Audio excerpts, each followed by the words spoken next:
Hi and welcome back to my channel. Today I'm going to be filming a chit chat get unready with me. So if you like to see how I get unready, then just keep on watching.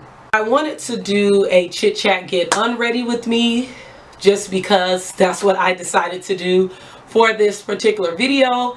I feel as if though I haven't gave everyone an opportunity to get to know me.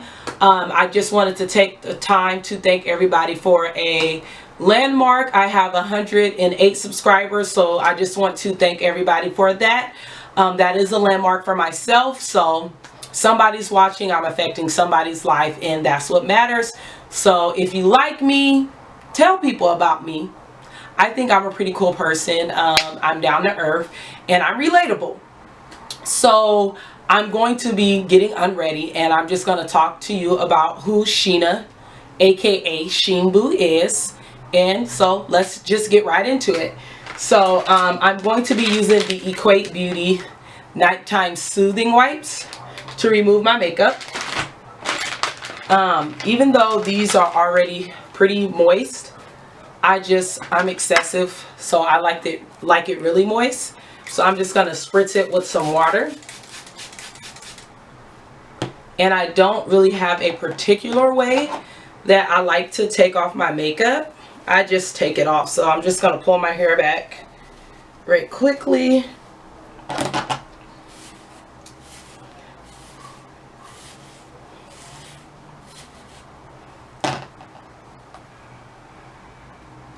And put on my little bonnet.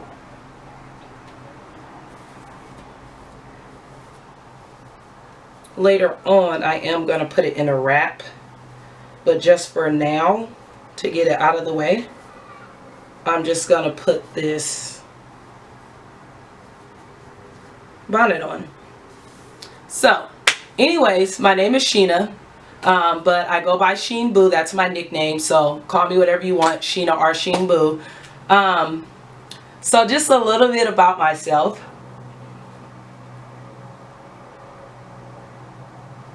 I'm 28 and I graduated from college in 2011. I went to college with the goal of becoming a lawyer. So since I was about 8 years old, I always knew that I was going to be either a doctor or a lawyer. And as I got a little bit older, I found out that I didn't really like to see a lot of blood. So I was like, yeah, I'm not going to be a doctor. Of course, I could have been a different type of doctor that doesn't really deal with blood, like a radiologist or whatnot. But I just decided, because I didn't like blood, I wasn't going to be a doctor. So I got into California State University, Sacramento. I graduated from high school in the year 2005. I had a GPA somewhere between a 3.2 and a 3.5, and so yeah, I went to Sac State with the hopes of becoming a lawyer. And Sac State didn't have a law major, but they had pre-criminal justice, political science, government, and history. And I tried a little bit of pre-criminal justice, but I didn't like it because I would have to go through the whole part about being a cop, and I really just wanted to be focusing on law school, because you have to be a lawyer before you can become a judge. So that's my route. I want to be a lawyer so I can become a judge. And in addition to, you know, me wanting to be a lawyer, I've always been into modeling, acting, singing, dancing. More modeling and acting than the singing and the dancing, just because I'm better at singing and dancing. And I mean modeling and acting than singing and dancing. So I've been more into that. And while in college studying history with the hopes of going to law school, I took a bunch of theater classes. And I also went to, and I like to use both sides of my wipes. This is the side I already used, so I'm going to use this side too. along with going to college and studying history so that I can go to law school, I took some modeling and acting classes at a school called John Robert Powers, and I'll probably do a separate video about that, because I don't want to say they didn't help me. I feel like they didn't really teach me anything I already didn't know. Just one of the best things they did at their school, because it's not an agency, it's a school, is brought the agents to them, and you got the chance to audition for them on a few weekends out of the month, maybe one or two. So that was the best thing about them. They do have really good teachers, but I have been into theater. Even in high school, I fell in love with theater as a segue to acting. So I couldn't wait to like get up on stage and all of that. And I know I'm kind of all over the place, so I'm just going to be talking about, you know, how I grew up poor, what I went through in high school, what I went through in college, and the fact that I'm into modeling, acting, and being a lawyer. So this is just kind of me all over the place, but I promise by the end I'm going to bring it all together. So, and excuse me if I talk a little bit too fast, because sometimes I just get excited and I don't really know how to relax and not feel in a rush. So let's get back to me being in college and taking these modeling and acting classes. So I got into college. I already told you what my GPA was, and I was doing pretty good, you know, with high school or whatever. But while in high school, I have never really been good at math. Math has always been a struggle for me. I'm going to go in with another makeup wipe. Math has always been a struggle for me.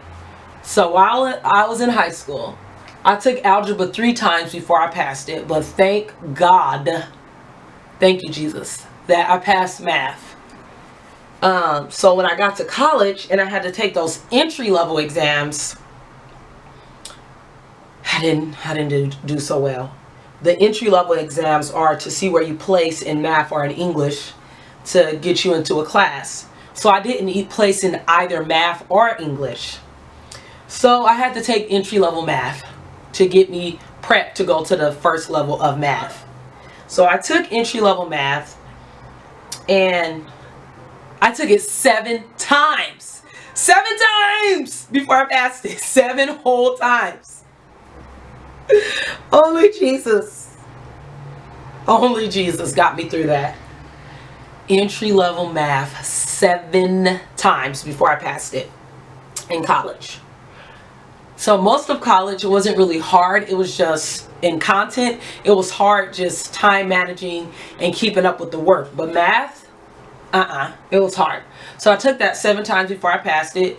But praise to the Most High God, I did. Through Him, I passed it on the 7th try. Now, as for English, it did take me 2 times in entry-level English to place into English. So I passed English as well. And I did good initially in my classes. It took me 6 years to graduate, but I graduated though. And I knew that I wanted to go to college and I wanted to be a lawyer. So moving on to 2011, I had graduated.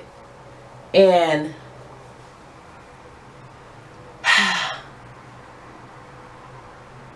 I took this LSAT practice test, which stands for Law School Admission Test.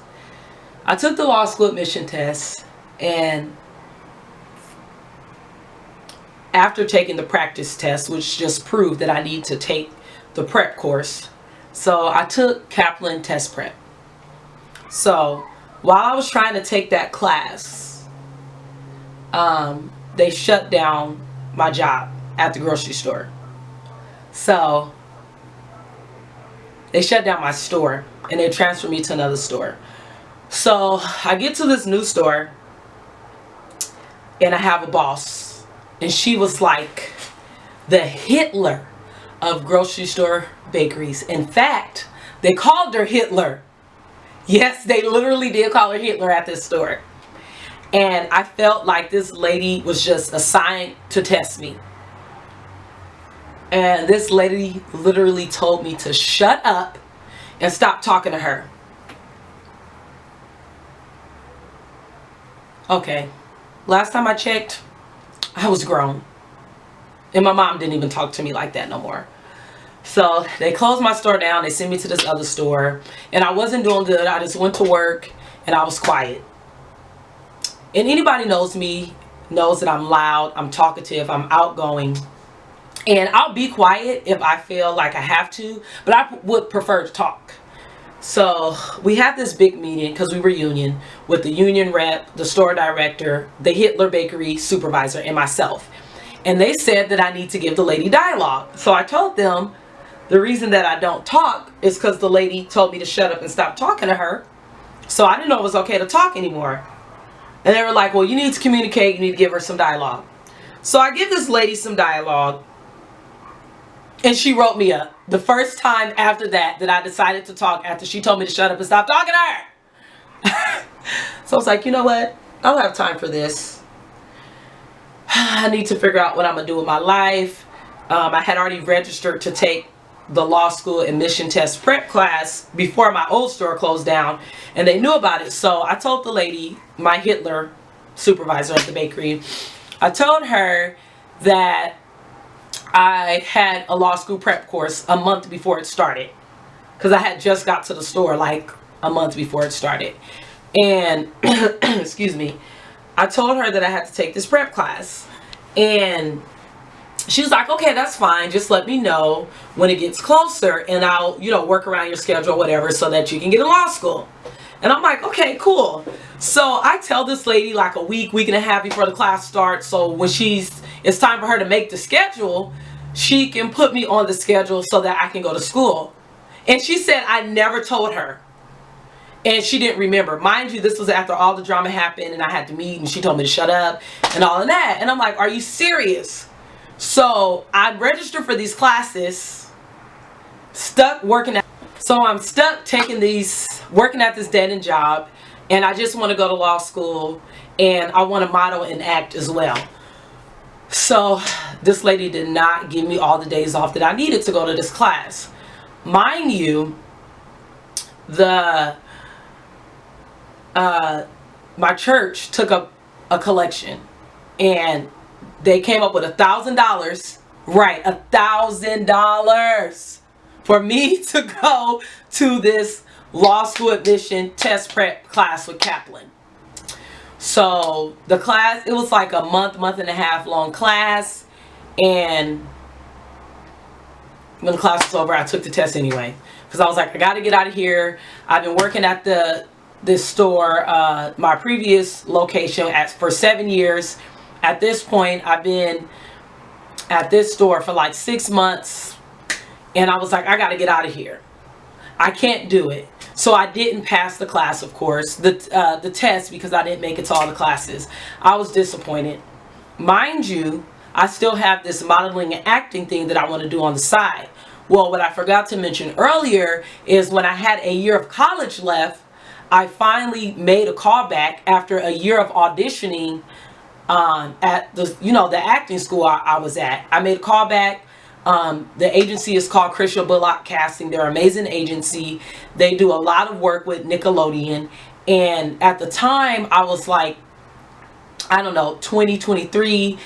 And I look way younger than my age. Most people don't think I'm 28. Unless I have makeup on, I may get a 23, 25. But I look way younger than my age, which they love when you can do like Nickelodeon and do younger roles, because they can break child labor laws. There's a lot more they can do with you as an adult, even though you look like a kid in these shows, because they can't, there's certain laws with kids and acting and how many hours you can work them and all that. So Crystal Bullock Casting wanted me, and I didn't want to go to LA. I didn't want to move to LA. I live in Northern California, and Los Angeles is in Southern California, and it's a 5.5 hour drive. So there's no way I can do a commute. So I didn't go.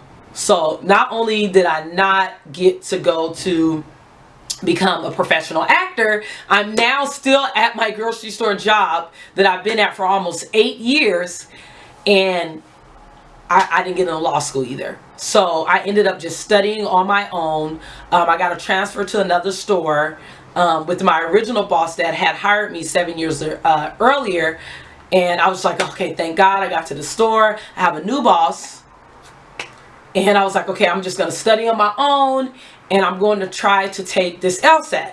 So I studied for the LSAT on my own. I read the book as much as I can. I was like, okay, I'm ready. I was confident. I wasn't nervous like the first time. Tell me why I got 1 point higher, 1 whole point than I got the previous time, which is still not a high enough score to... My phone is ringing.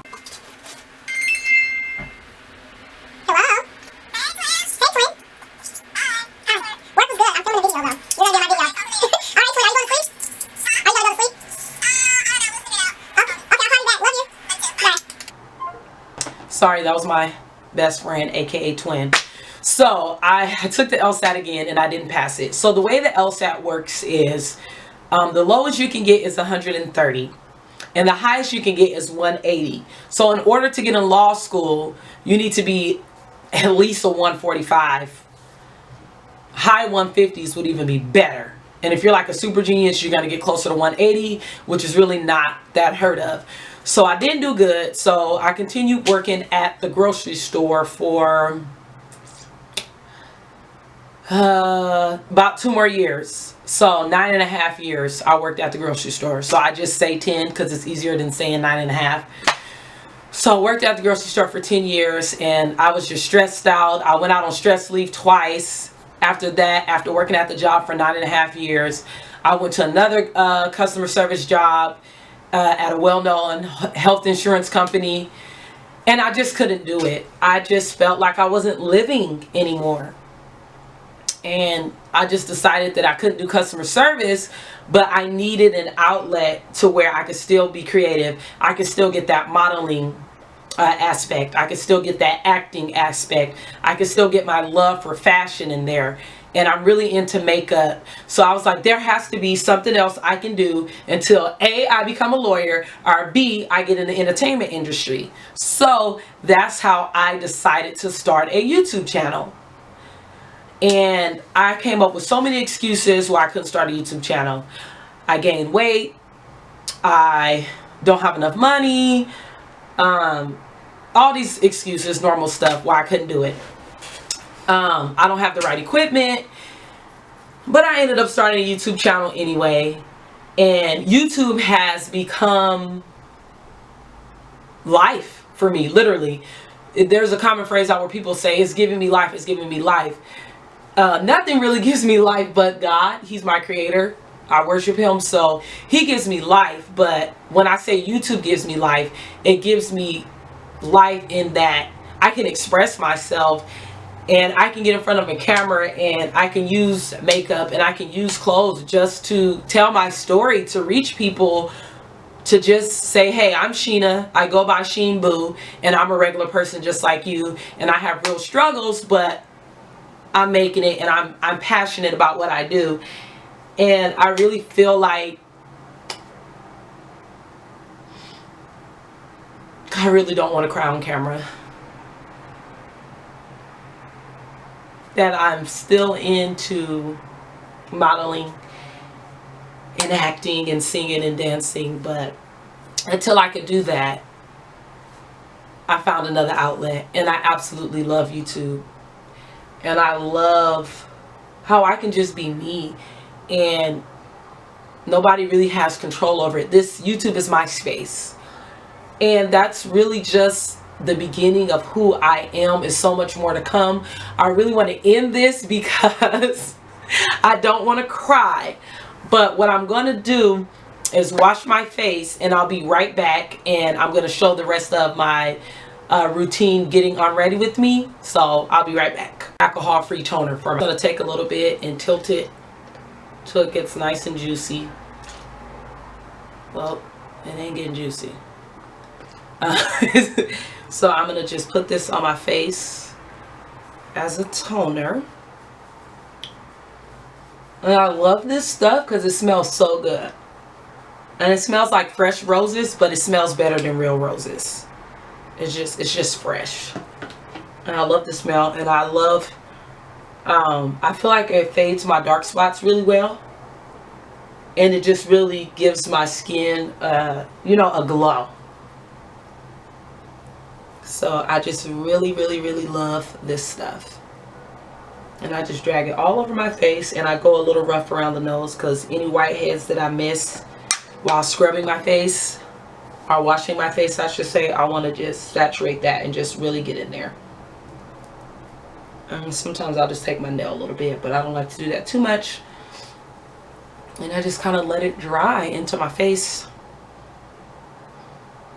So yeah, back to, you know, me doing YouTube and stuff. So yeah, I grew up poor, and I grew up being teased for my hair, thick, textured, nappy, whatever you want to call it.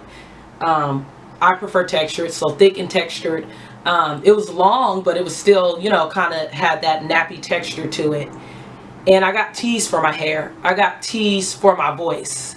I've always had a raspy voice. This is the voice God has given me. And I remember when I was in 8th grade, they made up this joke. In addition to them calling me she-man, he-man, they made up this joke calling me Barry White. I'm a woman. I love being a woman. I was born a woman. Thank you, Jesus. I'm a real woman. And I don't appreciate being called things like that as a kid. And it really hurt my confidence. And now that I'm older, people absolutely love my voice. I get plenty of compliments saying that I should be be on the news. I should be a disc jockey. For people that don't know what a disc jockey is, it's a DJ, right? So telling me I should be a disc jockey. You know, when I worked at the grocery store, they would tell me, oh, you're too pretty to be standing behind this counter. You need to be on the magazine cover somewhere. And not even knowing, just complete strangers, that was already in my heart. So I never felt good enough. I never felt pretty enough, even though I am good enough and I am pretty enough. And I really just thank God for the space and the heart and the energy to do YouTube. And even if I get into modeling and acting and becoming a lawyer, or when I should say, I believe that YouTube, I'm still going to use YouTube as long as I have it, as long as this platform is here, because it's been such a blessing to me, not only having a YouTube channel, but just watching other young women and young people, and even older people for that matter. I really just thank God for this platform, because it has really allowed me to live and have something to do while I'm, you know, preparing for the rest of my life. Excuse me. So now I'm going to use this Ageless Eyes under eye cream. So I'm going to open this up. This is what it looks like open. I'm trying not to put too much on. And I'm going to try not to rub and pat, because it's like counterproductive if you rub and don't pat. Because rubbing is supposed to cause more wrinkles. So I'm going to try my best to pat under my eyes and not rub. And then the extra under here, I'll just rub a little bit. So I'm going to be putting that under my eyes. Yeah, so sorry, it's kind of hard to talk and do this. So like I was saying, I can't thank God enough, and I can't be more grateful just to be enjoying life and not to be stressed. So now I'm going to use an overnight beauty serum by the same company, Ageless, and it's in a pump. So you're supposed to take a couple pumps of this, but I like overuse everything. So that's how much I'm putting. I'm going to rub it in. And you bring it up your neck as well. And I just feel like you can't never moisturize too much. So I'm going to pat that in, rub it, whatever. This doesn't really smell like anything. It has a mild scent to it, but it's basically scentless. So now I'm going to go ahead and get my Palmer's Cocoa Butter Stick. My all-time favorite thing ever. A lot of time I don't even wear any makeup. I just go out with this. Palmer's Cocoa Butter. It's nice and smooth and oily. It's not dry like regular cocoa butter sticks. And I'm going to rub that in my lips, because I absolutely love it. And not only I'm gonna get around, for some reason, I don't know why I always feel like it's super dry around my mouth. It's probably pretty normal, but I'm gonna do that as well. And yes, I'm gonna take it into my thick, luscious, full eyebrows that need to be done. And I'm also gonna rub it in these. So anyways, I'm pretty much unready. This is my routine. And I just wanted to thank everybody for watching. And don't forget to rate, comment, subscribe, like me, tell people about me. Comment down in the description box below if you want more chatty videos like this, or if you grew up poor, or if you struggled through math and English, or just what's your story and what you would like me to do in my next video. And don't forget to rate, comment, and subscribe.